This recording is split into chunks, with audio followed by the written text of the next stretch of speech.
సుమన్ టీవీలో మీ personal and business promotions కోసం కింది నెంబర్కి కాంటాక్ట్ చేయండి. పెళ్లి చేస్తే బాగుంటుందని పెళ్లి చేసావు కదా మామయ్య అంటూ పద్మిని మాట్లాడిన మాటలు మీ అందరికీ కళ్ళనీళ్లు తెప్పించాయి. విశాఖలో దారుణమైన సంఘటన చోటు చేసుకుంది.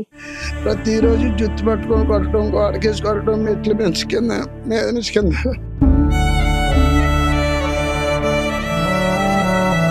చాలా ఘోరంగా హింస పెట్టారంటే 5 ఇద్దరు కలిపి కాలు తొక్కేసి కొరడు వచ్చి జుట్టు తొట్టుకొని సర్దుకుపోదాం అనుకున్నానమ్మా, చంపుతాడని అనుకోలేదమ్మా నేను. ఆయన ఈ పిల్లల గురించి అని చెప్పేసి ఏం చేసుకోవాలో అర్థం అవ్వట్లేదు.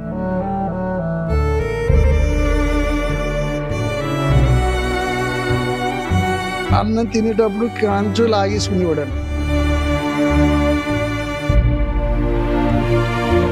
ఏం చేసినా సరే కూతురు తిరిగి రాదని,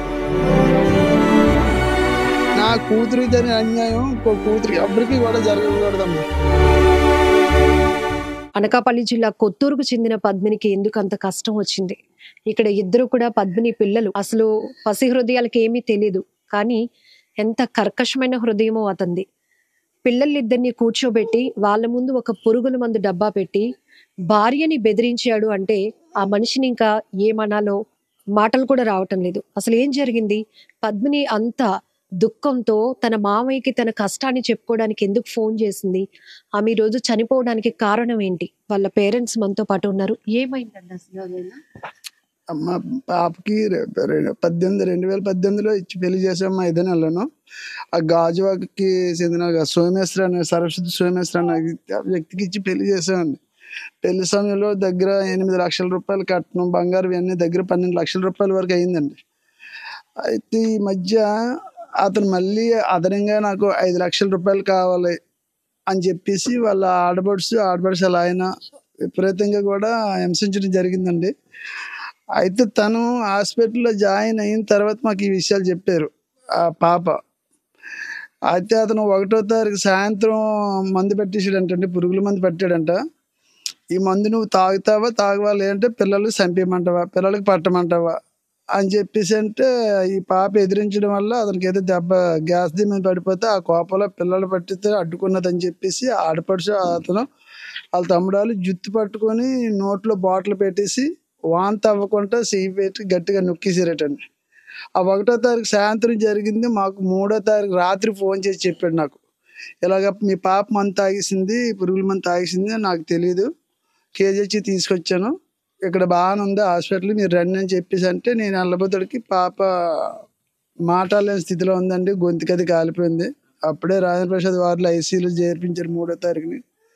ఆ గొంతుకు వచ్చిన తర్వాత వారం రోజులకి మాకు చెప్పిందండి, డాడీ ఇలాగ రైస్ షాప్ పెట్టారు కదా నాన్న, ఏప్రిల్ నెల రైస్ షాప్ పెట్టాడు, అప్పుడు కూడా దగ్గర మేము ఒక 20,000 రూపాయలు ఇచ్చామండి. నాకు అది కాదు, మీ అమ్మాలకి 2 ఇదిగా మేడం మాకు ఉన్నాయి 2 గదులండి, అది కూడా స్లాబ్ కూడా పడిపోతుంది, అదిని ఈ స్థలం అమ్మేస్తే డబ్బులు వస్తాయి, అవి అమ్మేసి మీ నాన్న అమ్మాలి ఇల్లు అమ్మేసి మన ఆట మనకు తెచ్చి నాకు ఇప్పుడు అర్జెంటుగా 5 లక్షలు తేవాలి, 5 లక్షలు తెస్తేనే నా ఇంట్లో ఉండు, లేదా చచ్చిపోని చెప్పేసి 5 నెలల నుంచి కూడా హింస పెట్టారటండి. మే నెల నుంచి కూడానా. కానీ మా పాప ఏంటంటే నాకు ఇంకా సెల్ ఉన్నదండి, ఆ సెల్ చదువుకుంటుంది. ఆ సెల్ పెళ్ళి అయిపోయిందంటే ఎప్పటికైనా సరే మా సెల్కి నాకే కదా వస్తుంది, అప్పుడు తెస్తానండి, 1 సంవత్సరం 2 సంవత్సరాలు టైం ఇవ్వండి అని చెప్పేసి అంటే ఇంక నువ్వు ఉండడానికి వీలు లేదు, నువ్వు డబ్బులు తేలేనప్పుడు నా దగ్గర ఉండకూడదు, మా కుటుంబంతో ఉండకూడదు అని చెప్పేసి ఆడపడిసి అత్త కూడా నెట్టండి. ప్రతిరోజు జుత్తు పట్టుకొని కొట్టడం, గోడకేసి కొట్టడం, మెట్లు పెంచు కింద మీద నుంచి కింద లాక్కు రావడం చేస్తే డాడీ ఇంక మీకు చెప్తే మీరు బాధపడతారని చెప్పేసి నేను చెప్పలేకపోయినప్పుడు ఆఖరి నిమిషంలోనూ నాకు లెటర్ రాయాలని ఉందంటే కేజీహెచ్ సూపరింటెండెంట్ గారిని రిక్వెస్ట్ చేస్తే ఆయన ఒప్పుకుంటే మొత్తం మీ వీడియో తీసి లెటర్ రాసిందండి. ఆ లెటర్ రాసే ముందు మాకు చెప్పింది ఇంత జరిగింది డాడీ, ఇదే విషయాలు నేను జడ్జి గారికి కూడా, జడ్జి గారు వచ్చి స్టేట్మెంట్ తీసుకున్నారు, నేను జడ్జి గారికి కూడా ఇదే చెప్పాను డాడీ, నేను రేపు పొద్దున్న ఏమైపోయినా సరే నా పిల్లలు మాత్రం చంపేస్తాడు వాడు, అతనికి ఎట్టి పరిస్థితులు ఇవ్వకండి, నా పిల్లలు ఎప్పుడు కూడా మీ పిల్లలు అనుకొని మీ దగ్గర ఉంచండి డాడీ, ఇమీడియట్లీ వాడి దగ్గర నుంచి తెచ్చియండి అని చెప్పేసి పిల్లలు తీసుకోమనేదండి. కానీ పిల్లలు కూడా చూస్తాను తీసినామంటే తీసుకొచ్చేవాడు కాదు, ఒక్కడే వచ్చేవాడు. అలా ఒకసారి వచ్చాడండి పిల్లలు తీసుకోకుండా. పిల్లలు కావాలని చెప్పేసి అంటే ఒక రోజు వచ్చాడు, పిల్లలు తీసుకొచ్చి వాళ్ళ పెద్దమ్మ చేత తీసుకొచ్చి హాస్పిటల్ వదిలేసి వెళ్ళిపోయాడు. వాళ్ళ పెద్దమ్మ చాలా ఘోరంగా హింస పెట్టారంటే 5గురును. నాకు అదనంగా 5 లక్షల రూపాయలు తెస్తేనే మా ఇంట్లో ఉండని చెప్పేసి అనేసి అన్నం తినేటప్పుడు కంచు లాగేసుకునేవాడంట. నీకెందుకు అన్నం అని చెప్పేసి కోట బియ్యం తెచ్చి పెట్టేవాడంట. కోట బియ్యం అన్నం కూడా తినిచ్చేవాడు కాదండి. పాప సెకండ్ ఇంటర్ పూర్తి చేసిందండి. కాకపోతే సంబంధం వచ్చి ఫస్ట్ సంబంధం కాదనకూడదు అని చెప్పేసి అంటే వాళ్ళు ఎవరో మనకు తెలియపోయినా సరే ఇచ్చి పెళ్లి చేసామండి. అదంతా 4 రోజులు అయిపోవడం వల్ల మనం ఏం చేసుకోవడానికి ఇంకా ఎంక్వైరీ చేయడానికి అవ్వలేదండి. ఏమి తెలియలేని వయసులో ఉన్న 2 పిల్లలు మొహం కూడా చూడాలి అని ఏమీ లేదు. ఈ పాపని కూడా కొట్టివాడటండి. ఈ పాపని కూడా కొట్టివాడంట. ఎప్పుడైనా అడిగితే మా బ్యాడ్ డాడీ నాకు చాలాసార్లు తాతయ్య తల్లి ఎందుకు కొట్టడం. ఏం పేరమ్మా నీ పేరు? రిషిత. ఏం చదువుతున్నావు? ఎల్కేజీ. ఎందుకు కొట్టాడు నాన్న? అమ్మని కొట్టాడా నీకు? అమ్మని కొట్టాడు, నిన్ను కూడా కొట్టాడా? ఎందుకు? అమ్మని కొట్టేవాడా? మరి అప్పుడు నువ్వు డాడీ కొట్టొద్దు అని చెప్పలేదా? చెప్పావా? నిన్ను కూడా కొట్టాడా? పిల్లల్ని అంతకు మించి అడిగి వాళ్ళ సున్నితమైన హృదయాలను మనం ఇబ్బంది పెట్టకూడదు. కాకపోతే ఎంత దారుణం, పిల్లల ముందు పిల్లలకి పురుగుల మందు తాగించేయాలా, నువ్వు తాగేస్తావా? ఇలాంటి బ్లాక్మెయిల్ అసలు ఇలాంటి మగాల్ని ఏమనాలో కూడా అర్థం కావట్లేదు. ఎందుకంటే ఆడపిల్లలైనా మగపిల్లలైనా తల్లిదండ్రులు ఇద్దరిని కూడా కంటికి రెప్పలాగా చూసుకుంటారు. ఉన్నంతలో కాయ కష్టం చేసి పిల్లల్ని బాగా పోషించాలి, బాగా పెంచాలి, బాగా చదివించాలి, అత్తారింటికి పంపించాలి. ఒక మంచి భర్త చేతిలో పెడితే ఇంకా అక్కడ వాళ్ళ సంతోషానికి అవధులు ఉండవు. అలాంటిది ఇంత కట్నం ఇచ్చి పెళ్లి చేసిన తర్వాత కూడా అత్తింటి నుంచి, ముఖ్యంగా భర్త నుంచి ఇన్ని వేధింపులు, ఇన్ని కష్టాలు అమ్మాయి పడిందంటే కనీసం మళ్ళీ తల్లిదండ్రులకి చెప్పుకుంటే తర్వాత వాళ్ళు ఏమైపోతారో అనే ఆలోచనతో ఆమె చెప్పకుండా ఆ బాధంతా గుండెల్లోనే దాచుకుంది. ఆఖరికి పురుగుల మందు తాగించిన తర్వాత హాస్పిటల్లో కొట్టుమిట్టాడుతూ కేవలం 2 చిన్నపిల్లలు భవిష్యత్ ఏంటి, తన తల్లిదండ్రులు ఈ విషయం తెలిస్తే ఏమైపోతారు అనే బాధను కూడా మరొక వైపు భరిస్తూ ట్రీట్మెంట్ లోని ఎన్నాళ్ళ పాటు ఉందండి? ట్రీట్మెంట్ 26 రోజులు ఉందండి. విశాఖ కేజీలో 3వ తారీఖు నుంచి 26వ తారీఖు ఉదయం వరకు 23 రోజులు ట్రీట్మెంట్ చేశారండి ఐసీయూలోనే. ఆ 23 రోజులు కూడా ఐసీయూలోనే ఉందండి. ఈ పిల్లల గురించి అని చెప్పేసి ఏం చేసుకోవాలో అర్థం అవ్వట్లేదు. చూస్తే ఏడుస్తున్నారు.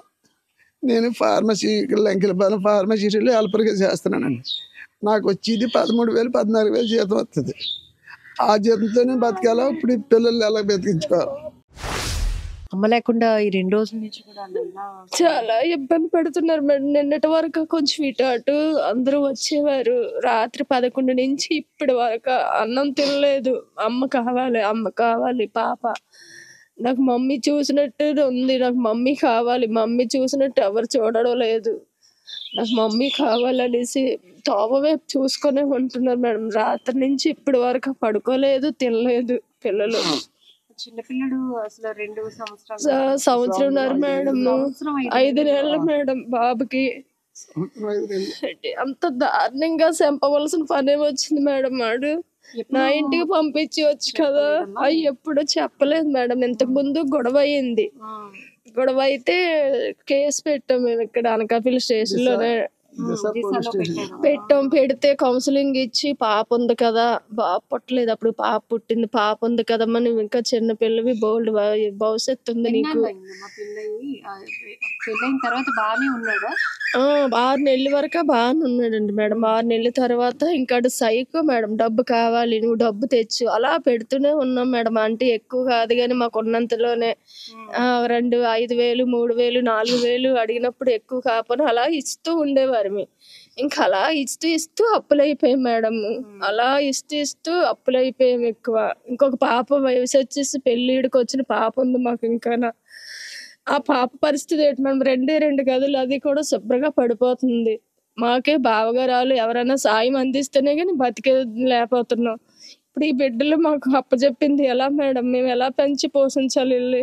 మాకు ఏ ఆధారము లేదు. సర్దుకుపోదాం అనుకున్నానమ్మా, చంపుతాడని అనుకోలేదమ్మా నేను.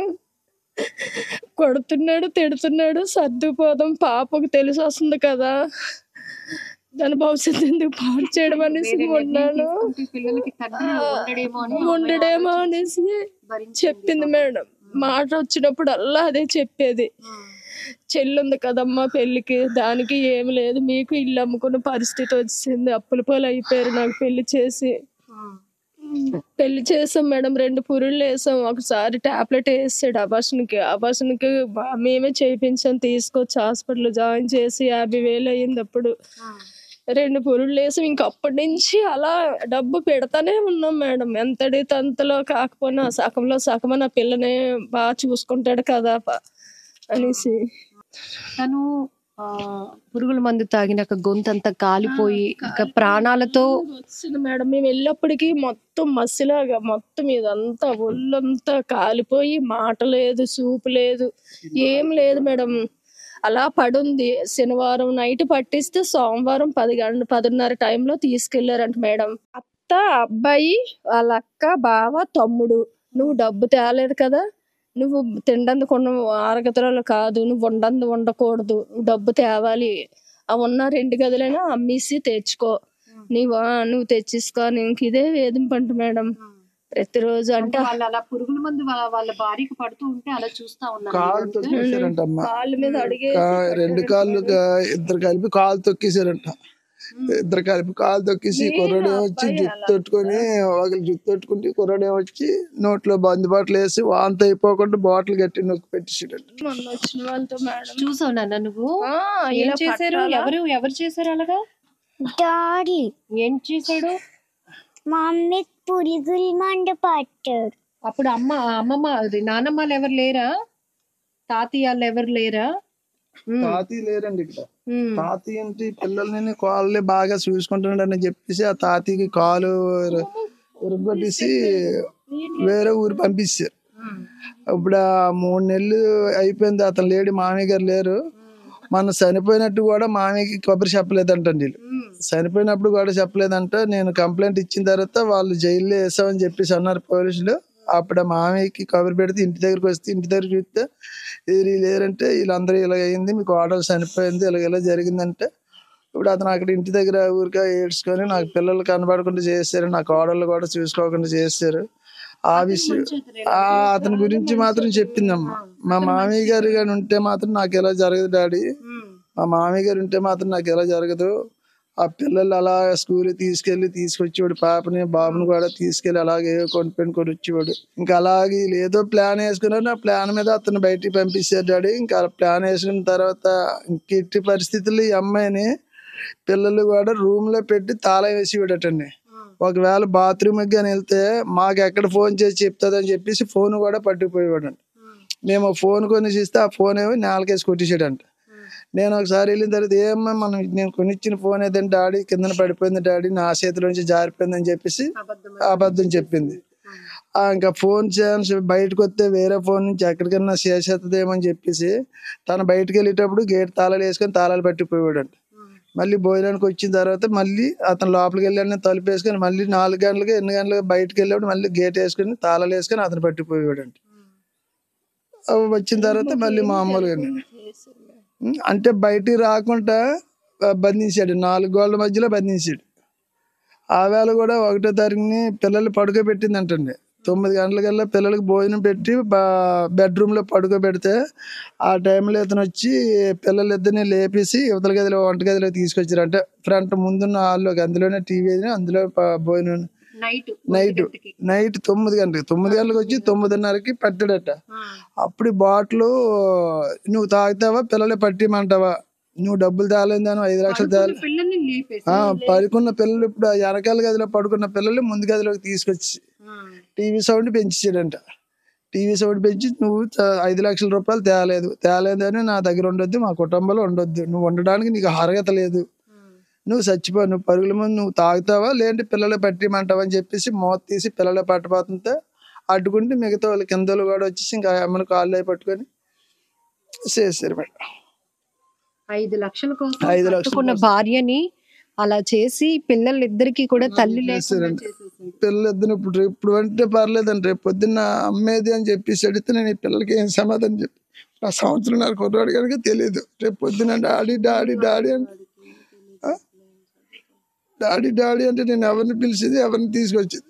ఈ పిల్ల కూడా అంటే రాత్రులు పగలంతా ఏదో అందరూ సరదా కలిసి ఉంటున్నాం, రాత్రి లేకపోతే అలా మంచం మీద కూర్చొని బాగా మీద చూసుకొని అమ్మేది అమ్మేది నాకు పబ్బీ మమ్మీ కావాలని చెప్పేసి పిల్లడు. రాత్రి అయితే మేడం రాత్రి 11 గంటల నుంచి తెల్లారి 4 గంటల వరకు ఒకటే ఏడు. ఈ పిల్ల ఏడిచిందని చెప్పేసి ఆ బాబు ఏడుతుంది, బాబు ఏడిచిందని పిల్లలు ఇద్దరికి అలాగే ఏడ్చుకొని ఉన్నారు. వయసులో ఈ పిల్లల్ని చూసుకోవడం కూడా చాలా కష్టం. ఒకవైపు కూతురు పోగొట్టుకొని ఉన్నారు, ఇంకొక వైపు ఈ చిన్నపిల్లలు ఇద్దరు బాధ్యత, ఇంకొక వైపు రెండో కుమార్తెని పెళ్లి చేయాలి. పాప కూడా ఇప్పుడు డిగ్రీ చదువుతుందమ్మా, రెండో పాప.